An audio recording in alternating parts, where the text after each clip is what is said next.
नमस्कार बंधुरा आमी जाबो आज के परेशनाथेर उद्देश्य। तो बाड़ी थेके आमी एखन बेरोচ্ছি। एखन टाइम होच्छे 9टा 5। आमार ट्रेन आछे 11टा 35-ए। तो 11टा 35-ए ट्रेन आछे। ओ मा आमी परेशनाथ जाচ্ছি। হ্যাঁ এসো ঠিক আছে ঘুরে এসো বাবা। তাহলে এবারে দেখা হচ্ছে আমাদের হাওড়া স্টেশনে। টিকিয়াপাড়া থেকে লোকাল ট্রেনটা ধরলাম। আমি এখন হাওড়া স্টেশনে পৌঁছে গেছি। হাওড়া স্টেশনে আমি এখন পৌঁছে গেছি। আমার ট্রেন হচ্ছে 11টা 30-এ। তো 11টা 30-এ আমার ট্রেন। আমি হাওড়া যোধপুর এক্সপ্রেস ধরবো 11টা 30 আমার ট্রেনে গিয়ে আমি আমার সিটের পজিশান আমি সব দেখাবো।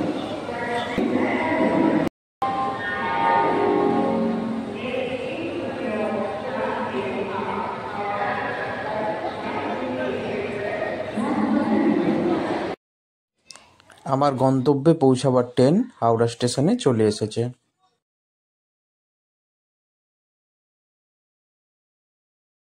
আমার ট্রেন এখন এসে গেছি। আমি এখন ট্রেনে উঠবো।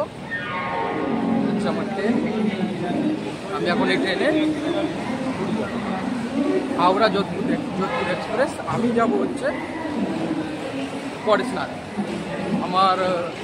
আমি গিয়ে পৌঁছাবো 4টে 5-10-এর মধ্যে আশা করি পৌঁছে যাবো। এবার যদি শীতকাল একটু দেরিও হতে পারে।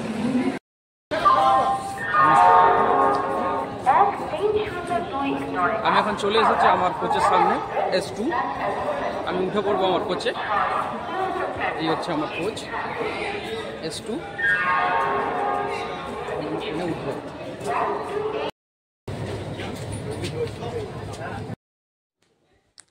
ট্রেন এখন হাওড়া স্টেশন ছেড়ে দিল এবং গন্তব্যের উদ্দেশ্যে রওনা দিল। টাইম হলো 11টা 35। 5 মিনিট ডিলেতে ট্রেনটা ছাড়লো। এখন সবে হাওড়া স্টেশনকে ক্রস করা শুরু হলো। আশা করি আমার যে জার্নিটা শুভ ও মঙ্গলময় হবে। ট্রেন এখন বর্ধমান স্টেশন পৌঁছেছে। এখন বাজে প্রায় 12:30। আমি আর নামবো না, আমি একবারে सीधा परेशनाथ स्टेशन ही नामबो। मैं अभी हूँ परेशनाथ स्टेशन पे और यहाँ पर टेम्परेचर अभी है 2 डिग्री सेल्सियस। बहुत ही ठंडा है इधर। ऑलमोस्ट हाथ फ्रीज हो जा रहा है। मेरा पीछे से जो कि ट्रेन चला जा रहा है वो भी मेरा ट्रेन वहीं पर उसी ट्रेन से आया हूँ। আমি এখন পরেশনাথ স্টেশনে আছি। আমি সবেমাত্র পরেশনাথ স্টেশনে পৌঁছালাম। আমার ট্রেন 45 মিনিট লেটে চলছিল। আমার 4টেতে পৌঁছানোর কথা, আমি পৌঁছালাম প্রায় 45 মিনিট লেটে। এখানে প্রায় 2 ডিগ্রি সেলসিয়াস এখনকার তাপমাত্রা। তো চলুন স্টেশনের বাইরে যাই এবং গাড়ি ধরি। প্রচণ্ড ঠান্ডা, হাত প্রায় ফ্রিজ হয়ে যাচ্ছে। আমি এখন গাড়িতে উঠে পড়েছি। 70 টাকা করে ভাড়া নেবে মধুবনে, মধুবন অবধি। পুরো কুয়াশা ভর্তি চারিপাশে, রাস্তা প্রায় দেখাই যাচ্ছে না, এতই কুয়াশা ভর্তি রাস্তায় আমরা এগিয়ে চলেছি আমাদের গন্তব্যের উদ্দেশ্যে Madhuban base camp Parasnath hill. চারিপাশে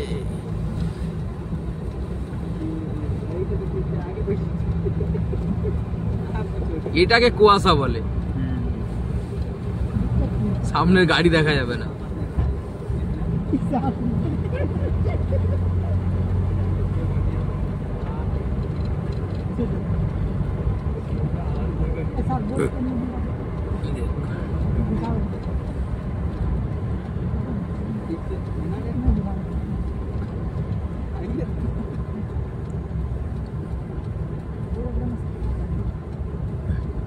क्या आ रहा है? लॉरी आ रहा है, बस लॉरी है।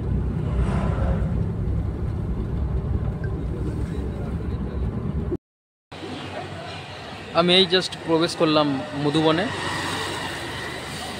যেটাকে বেস ক্যাম্প হিসাবে বলা যেতেই পারে।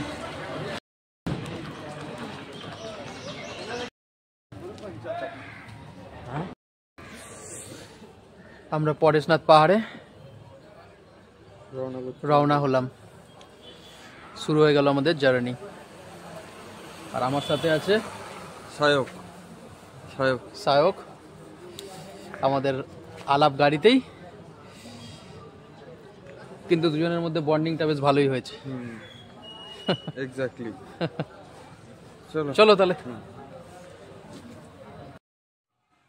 পরেশনাথ হিলটপ ওঠার আগেই ঠিক একটু আগেই প্রথম এই জৈন মন্দিরের দর্শন। অসাধারণ এই জৈন মন্দিরটা।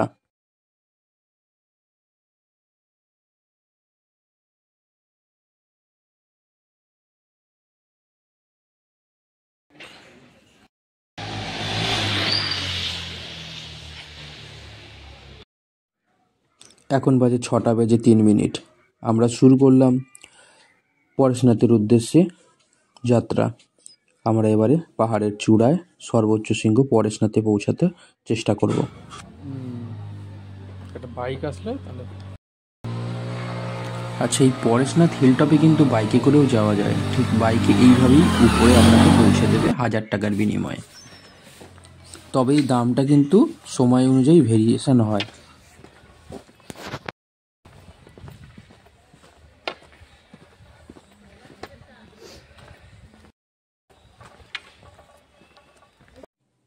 পুরোপুরি ঘন জঙ্গলের শুরু আমাদের এখানে হয়ে গেছে। চারিপাশে শুধু জঙ্গল আর জঙ্গল। সবে 1.5 কিলোমিটার কমপ্লিট হলো।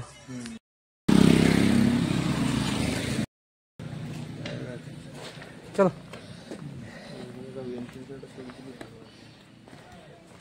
অসাধারণ শিল্প নৈপুণ্যতার ছাপ এই মন্দিরে আপনারা দেখতে পাবেন। ভারতের প্রাচীনতম মন্দিরগুলির মধ্যে এটি একটি, এবং এটিকে যখন নির্মাণ করা হয় অত্যন্ত সুদক্ষ হাতে এর ডিজাইন এবং একে নকশা করা হয়, এবং প্রত্যেকটি শিল্পকর্ম অসাধারণ। আচ্ছা, প্রসঙ্গত বলে রাখি, এই মন্দিরের যিনি পুরোহিত ছিলেন তিনি কিন্তু বাঙালি ছিলেন। তিনি একজন বাঙালি। তবে উনি যেহেতু উপরে ছিলেন, তো আমরা আর মন্দিরের একদম গর্ভগৃহের উদ্দেশ্যে যাইনি।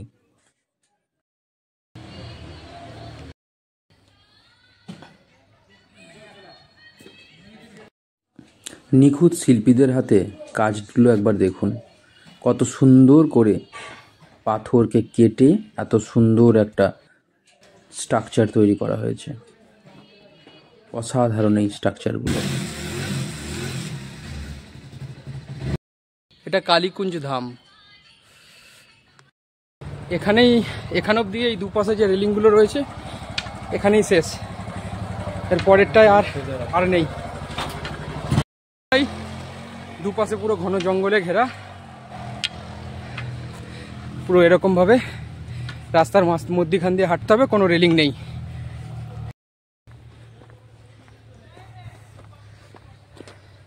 এবং শর্টকাট নিয়ে লোকরা উপরে উঠছে। আসল রাস্তা এদিকে ঘুরে ওই পাশ থেকে উঠতে হয়, কিন্তু এরা শর্টকাটের চক্করে বেশি খাটছে। দেখো শর্টকাটের চক্করে বেশি খাটছে। আমরা খাটবো না, আমরা যেরকম রাস্তা যাচ্ছে ওরমই যাবো। জঙ্গলটা দেখুন, পুরো ফাঁকা। চারিপাশে খালি লম্বা লম্বা গাছ।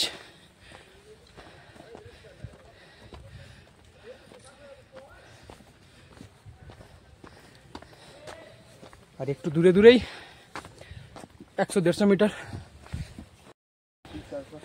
200 মিটার দূরেই এরকম শেল্টার। 200-300 মিটারের মধ্যেই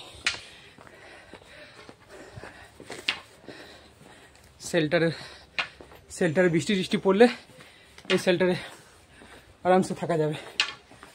বর্ষাকালেও অসুবিধা নেই। এই ঘরগুলো লোকাল জনজাতি এবং এখানকার লোকাল ও আদিবাসী যা সম্প্রদায় আছে, মুন্ডা, এই সমস্ত জনজাতিদের ঘর। ওখানে মানে এত স্নোফল হয়েছে, এত ঠান্ডা। আমি 9 দিনের ট্রেক ছিল, 9 দিন লাগে ইউকসাং থেকে ইউকসাং। তো ওটা আমি কমপ্লিট করেছি 7 দিনে। মানে একটা ক্যাম্প আমি টপকেছি আর একদিন অ্যাক্লিমেটাইজেশন দিয়ে থাকে।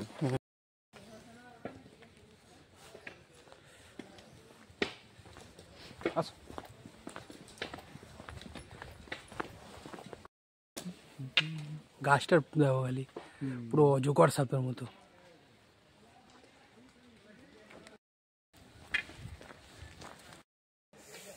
এই যে এবারে এতক্ষণ বাদর দেখছিলাম, এবারে হাতিও পেয়ে গেছি আমরা। এই যে হাতির এরিয়া, হাতি আছে, আর এদিকেই দেখো বাদর। ওই যে এই ওখানে বাদর আছে।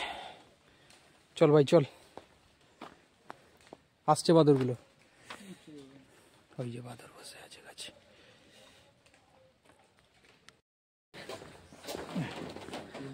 এখনো 6.95 কিলোমিটার বাকি পার্শ্বনাথ মন্দির। পুরো দেখো লতা গুল্ম একে অপরকে জড়িয়ে কি মোটা হয়ে গেছে, পুরো মোটা গাছের গুড়ির মতো প্রায়। বসে দোলও খাওয়া যাবে, দেখো বসে দোলও খাওয়া যাবে। যদি দোল খেতে ইচ্ছা হয় কারুর, সে দোলও খেতে পারবে। এটাকে বলে জঙ্গল, ছোটনাগপুর মালভূমির। পরেশনাথ হল পরেশনাথ পর্বতশ্রেণীর একটি পর্বতশৃঙ্গ। এটি ভারতের ঝাড়খণ্ডের রাজ্যের গিরিডি জেলার ছোট নাগপুর মালভূমির পূর্ব প্রান্তে অবস্থিত।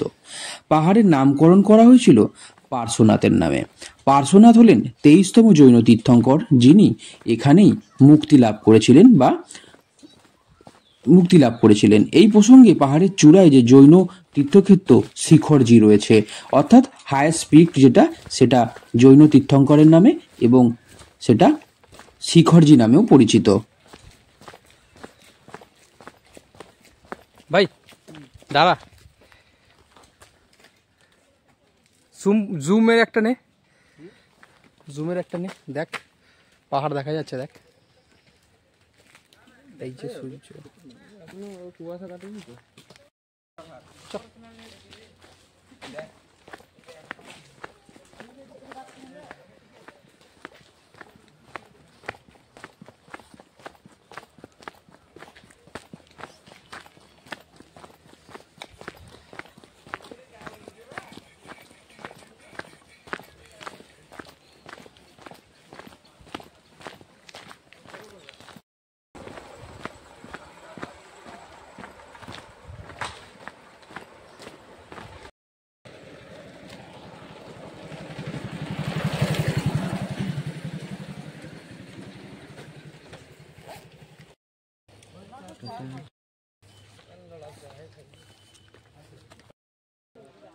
চিতাও আছে এই জঙ্গলে। সবাই বলে চিতা নেই, কিন্তু দেখো বোট কিন্তু এখানে দেখাচ্ছে চিতার। কঠিন সিদ্ধান্ত না নিলে, আজকে যদি ক্যান্সেল করে দিল, যে যদি আমি না আসতাম, তাহলে তোমার সাথে আমার দেখাও হতো না, এই দৃশ্যটাও উপভোগ হতো না আমার সারা জীবনে। হয়তো হতো কি হতো না তার কোনো ঠিক নেই। তাই একবার না হলে কবে হবে কিন্তু ঠিক নেই। হ্যাঁ, কবে হবে তার ঠিক নেই। তাই মনে করি আমি একটা জিনিস, এখন যদি তোর ডাক শুনে কেউ না আসে, তবে একলা চলো রে। অবশ্যই এই যে আমি কাউকে ডাকি না, মনে হয় বেরিয়ে যেতে, বেরিয়ে গেলাম একদিন দুদিন, যেরকম যা হয়। মোট কথা চলো, ঘোরো, পৃথিবীকে দেখো, নিজের মনকে আনন্দ রাখো, তবে তো জয়ের খুশিটা মনে হবে যে আমি জয়ী হব। আর সত্যি কথা বলতে, এত কিছুর পরেও জয়ী হতে ভালোই লাগে। বাদর আমার ঠিক পিছনে, গাছের উপর বাদর ডাকছে, বাচ্চা একটা বাদর।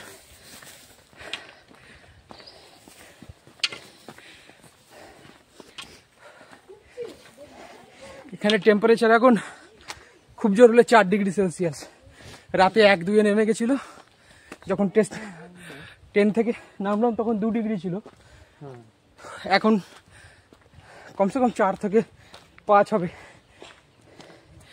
আমরা ক্লাইম্ব করছি তো, যার জন্য অতটা বোঝা যাচ্ছে না, ঘেমে যাচ্ছে, কিন্তু নর্মাল টেম্পারেচার এখানে 4-5-এর বেশি হবে না।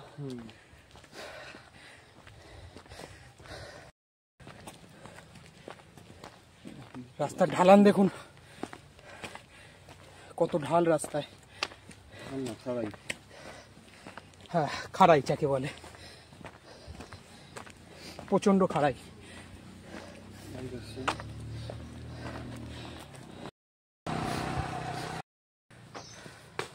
দেখুন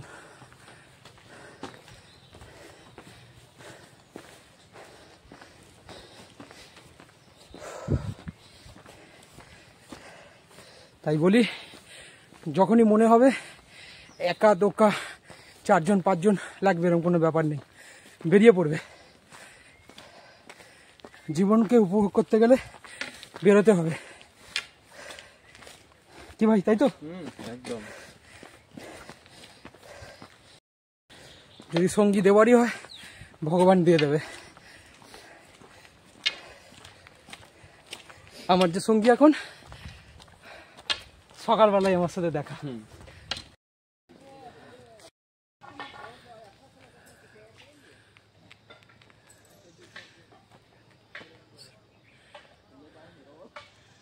চারিপাশে জঙ্গল, শুধু এই গাছের গুড়িটা দেখো, কত বছরের গাছ ওটা হতে পারে। গাছের গুড়ি একটা এ স্ল্যাব তো কম, একটা সিঙ্গেল বেড হয়ে যাবে। হ্যাঁ, কমসে কম 1000 বছরের গাছ হবে এটা, 500-1000 বছরের তো হবেই।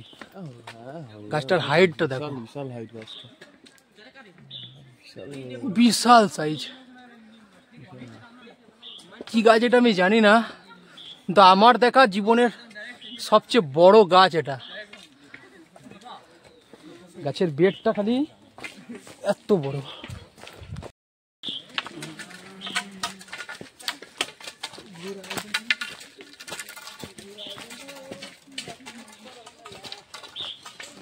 কুয়াশা কিন্তু পুরো দেখো গায়ের উপর দিয়ে যাচ্ছে।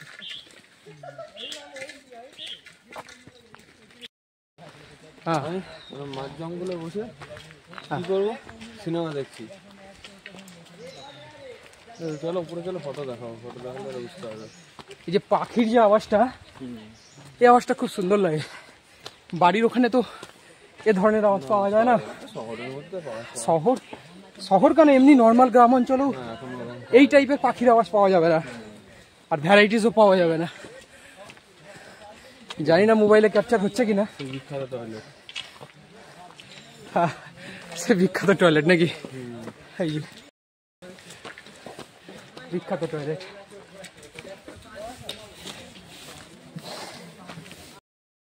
পাহাড়ি ঝর্ণার জল, কি স্রোত! এই শীতকালে এত স্রোত, তাহলে বর্ষাকালে কি হবে?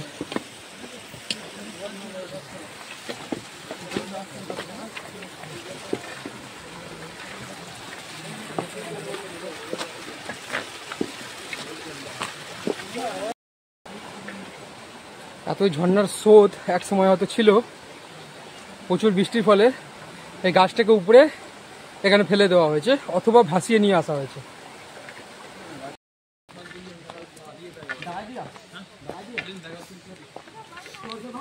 ওঠাটা দেখুন, সুন্দর ঝর্ণার শব্দ, আর সাথে এরকম ভাবে খাড়া রাস্তা। এই রাস্তা দিয়ে উঠতে হবে। যতটা কষ্ট আছে তার থেকে 1000 গুণ বেশি আনন্দ এবং মন খুশি করা পরিবেশ আছে এখানে। কিছু কিছু মানুষ আবার শর্ট রাস্তা ধরার চেষ্টা করছে, কষ্ট বেশি, কিন্তু চেষ্টা করছে, করুক। এগুলো আসলে শর্ট রাস্তা নয়, এগুলো আসলে ওই যে জল বেয়ে আসে, বৃষ্টির জল, সেই জল। এই যে ডুলি, এই ডুলিওয়ালারা নিয়ে যাচ্ছে, তারা আসছে ওজন অনুযায়ী পয়সা নেওয়া।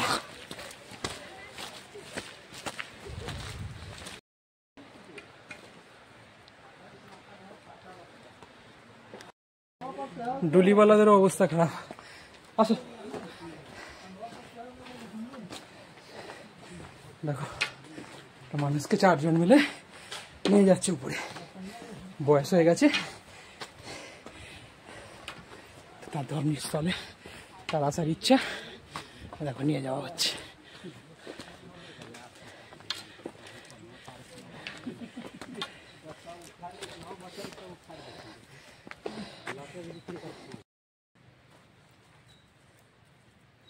कहाँ से आ रहे हैं भैया?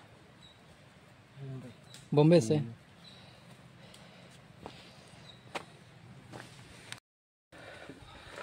এখানে চা পাওয়া যাবে 20 টাকা করে 1 কাপ চা। জল কত? 1 लीटर का कितना? 1 लीटर का कितना? 30 रुपया। आराम से শুয়ে আছি। কয়েকশো বছরের গাছ এগুলো।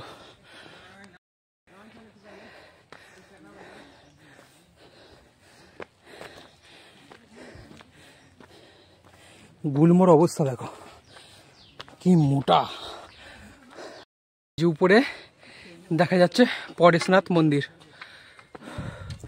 আর আমরা এখনো উপরে উঠছি।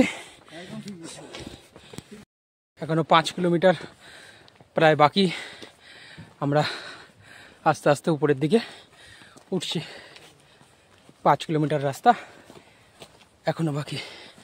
এদিকে সূর্য উঠে গেছে।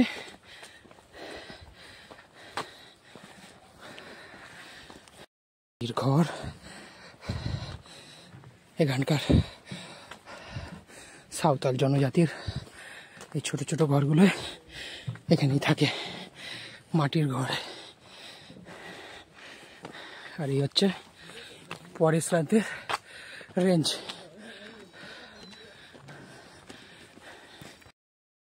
জৈন ধর্মের প্রধান 24 জন তীর্থঙ্করদের মধ্যে এখানে 20 জন তীর্থঙ্করই নির্মাণ লাভ করেছিলেন,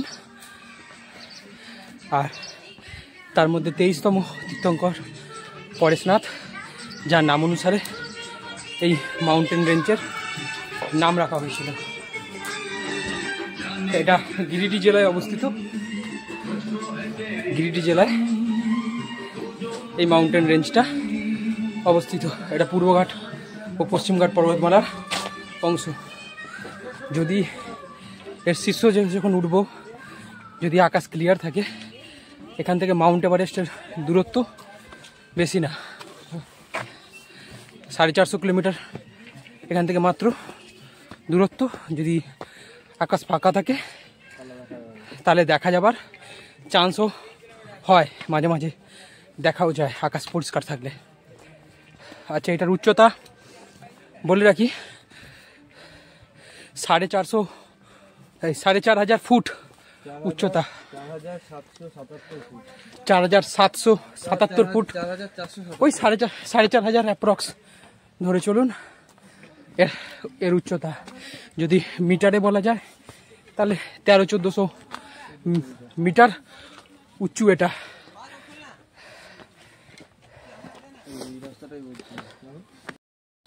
এরকম সিঁড়িযুক্ত রাস্তায় একটুখানি দূর দূরই সিঁড়ি।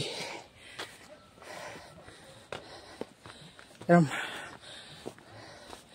আমরা এখন প্রায় 4 কিলোমিটার মতো দূরে রয়েছি। নিচটা কত গভীর। শীতল নালা।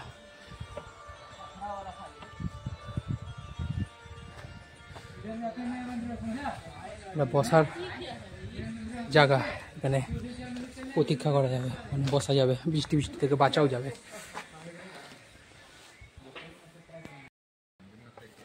না, ওখানে লেখা আছে তো শীতল নালা 1.7 কিলোমিটার আর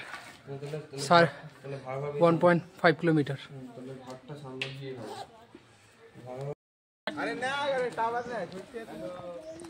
এখান থেকে এইদিকে গেলে এটা হচ্ছে 4.15 কিলোমিটার, 4 কিলোমিটার মতো। 1.7 কিলোমিটার এদিকেই। না এদিকে দেখাচ্ছে, ওটা এদিকে হচ্ছে মন্দিরটা এই একটুখানি মানে ঘোরা আর কি।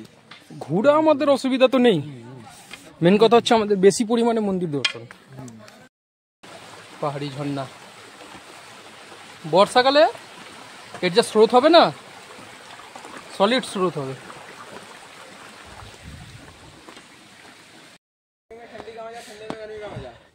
একটা পুরোনো দিনের লাইটের ব্যবস্থা। পরেশনাথ মন্দির,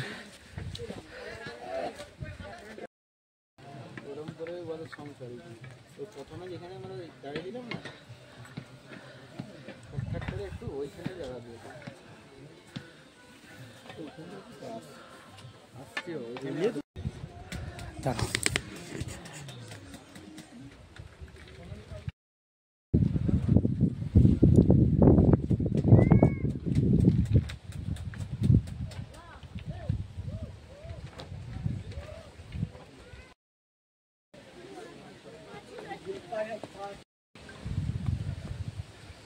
तुम ही तुम हो तो क्या तुम हो, तुम ही हम है तो क्या हम है।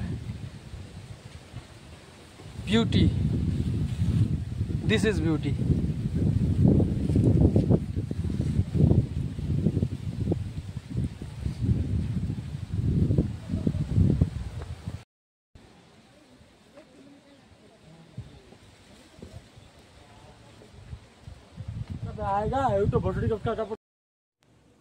এই পরেশনাথ পাহাড় এটা ছোট নাগপুর মালভূমির পূর্ব প্রান্তে অবস্থিত। আচ্ছা, এই পাহাড়ও একসময় ব্রিটিশ আমলে ভারতের পশ্চিমবঙ্গ, তখন তো পশ্চিমবঙ্গ ভাগ ছিল না, তখন হাজারিবাগ জেলা ছিল। ব্রিটিশ ভারতের হাজারিবাগ জেলায় এই পরেশনাথ পাহাড় ও গিরিডি জেলাটা অন্তর্ভুক্ত ছিল। স্বর্গে ম্যাগি, এর থেকে কি হতে পারে? স্বর্গে বসে ম্যাগি খাচ্ছি, চারিপাশে মেঘ, সব মেঘ।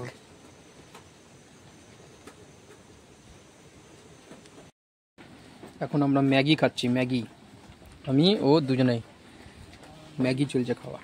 50 টাকা করে দাম ম্যাগির।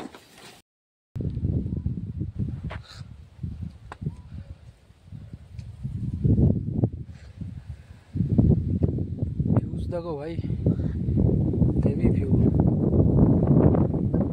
একটু শোনো,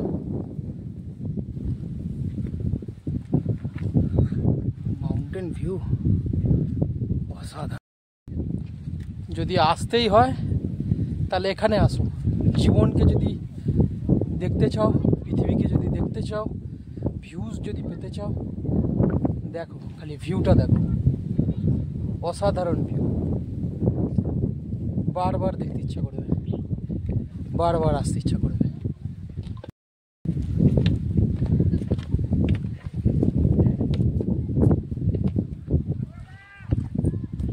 আমি পৌঁছে গেছি গৌতম স্বামী টঙ্কে। আমার এই যে পিছনে এই যে গৌতম স্বামী টঙ্ক,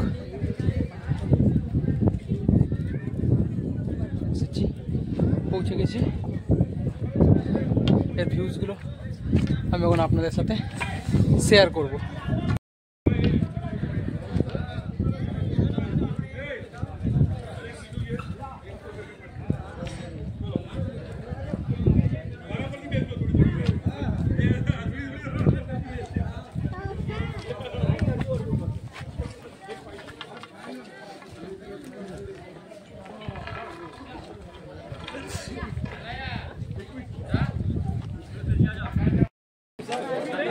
এখানে নাম লিখে চা পাওয়া যায়।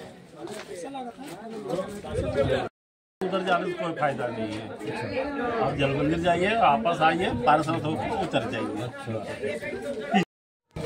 এই যে দূরে দূরে যে মন্দিরগুলো বা টংগুলোকে দেখতে পাচ্ছেন, এগুলোতেও যাওয়া যায়, কিন্তু এটা যেতে গেলে আপনাকে অনেক ভোরবেলা, মানে মাঝরাতে। এটা জল মন্দিরের ভিডিও।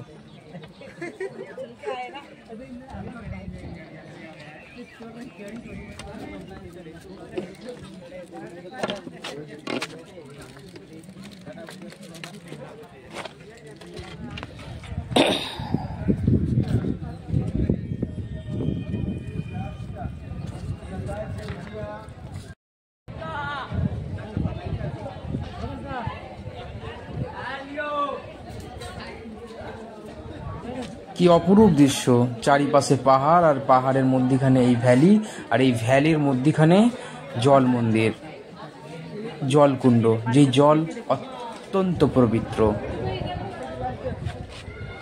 ভ্যালিটা দেখবে? চলো। পুরো এই জল মন্দিরটা পুরোটাই চারিপাশ থেকে পুরোপুরি জঙ্গল এবং পাহাড় দিয়ে ঘেরা, এবং ঠিক মধ্যিখানে অল্প একটু সমতল জমি আছে, আর সেই জমির উপরই এই মন্দিরের নির্মাণ হয়েছে। এখানে মন্ত্রপাঠ এবং বিভিন্ন ধরনের আচার অনুষ্ঠান এখানে হয়ে থাকে।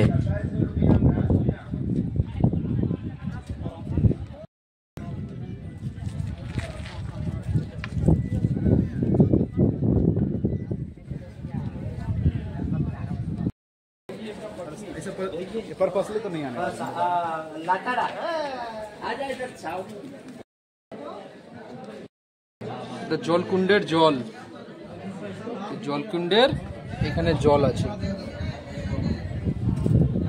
এই হচ্ছে জলকুণ্ড।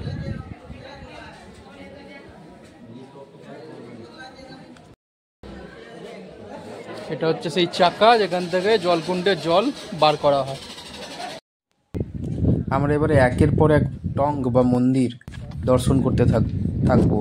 17, 19, 20, 21, 22 এরকম পরপর যাব, এবং পরপর একের পর এক টং বা মন্দিরকে আমরা দর্শন করব। এই সমস্ত জায়গাতেই তারা নির্মাণ লাভ করেছিলেন। তারা এই সময় জায়গায় সিদ্ধি লাভও যাকে বলে, বাংলায় সিদ্ধি লাভও করেছিলেন, এবং একের পর এক মন্দির এই পাশাপাশি অবস্থিত।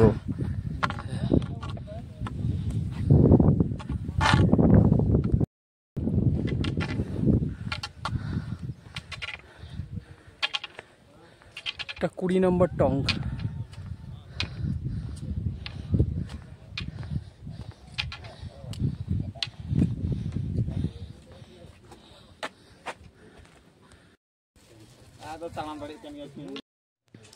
প্রসঙ্গত বলে রাখি যে এই যে মাউন্টেন রেঞ্জ, এই মাউন্টেন রেঞ্জের দেখুন এখান দিয়েও রাস্তা আছে। এখানে যদি এইটা দিয়ে আপনারা ঘুরে যান তাহলে আরও 3-4 কিলোমিটার রাস্তা আপনাকে এক্সট্রা পাহাড়ে পাড়ি দিতে হবে, আর এর মধ্যেই প্রায় 5 থেকে 6টি টং বা মন্দির আছে। কিন্তু বেশিরভাগ মানুষই এটাকে অ্যাভয়েড করে, কারণ অত সময় দিয়ে যাওয়া সম্ভব নয়। যদি যেতেই হয় তাহলে অনেক ভোরবেলা আপনাকে বেরোতে হবে।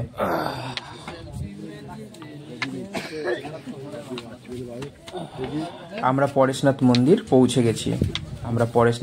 পৌঁছে গেছি সকালবেলা 11টা 11:30টার মধ্যেই।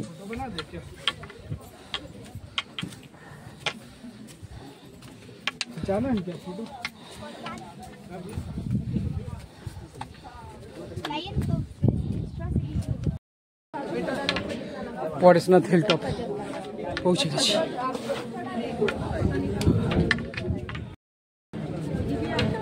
পরেশনাথ মন্দিরের ভেতরে ক্রমাগত মন্ত্রপাঠ হতে থাকে, এবং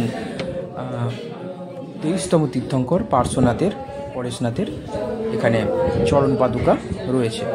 এই চরণ পাদুকাই এই পুজো করা হয় ওনাকে।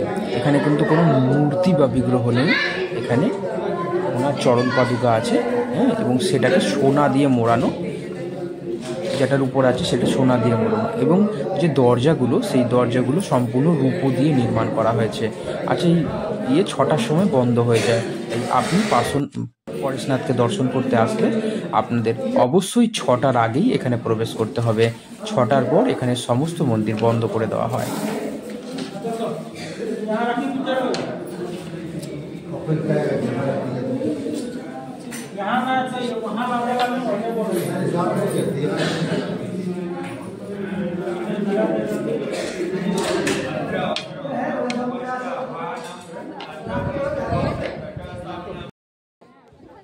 এখানে মেঘের সাথে মানুষের খেলা হয়। মাঝে মাঝেই মেঘ এমনভাবে জমে চলে আসে যেন গায়ের উপর দিয়ে মেঘ বয়ে যায়। দেখুন একবার ভিউজটা, মেঘ আপনার নিচে আর আপনি মেঘের উপরে, চারিপাশে মেঘ। এখন হয়তো সকালবেলা 11:30 বাজে বলে মেঘটার পরিমাণটা একটু কম, কিন্তু এখানে যদি আপনারা দাঁড়িয়ে থাকেন তাহলে মেঘ আপনার গা ছুঁয়ে যাবেই। এবং ওয়েদার যদি ভালো থাকতো এখান থেকে মাউন্ট এভারেস্টের রেঞ্জও দেখা যায়।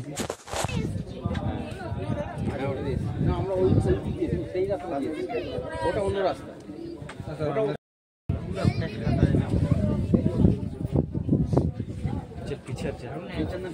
ठेली मत करो यार। नीचे नीचे कर दे चलो बोलिए रे स्टेशन व्यवस्था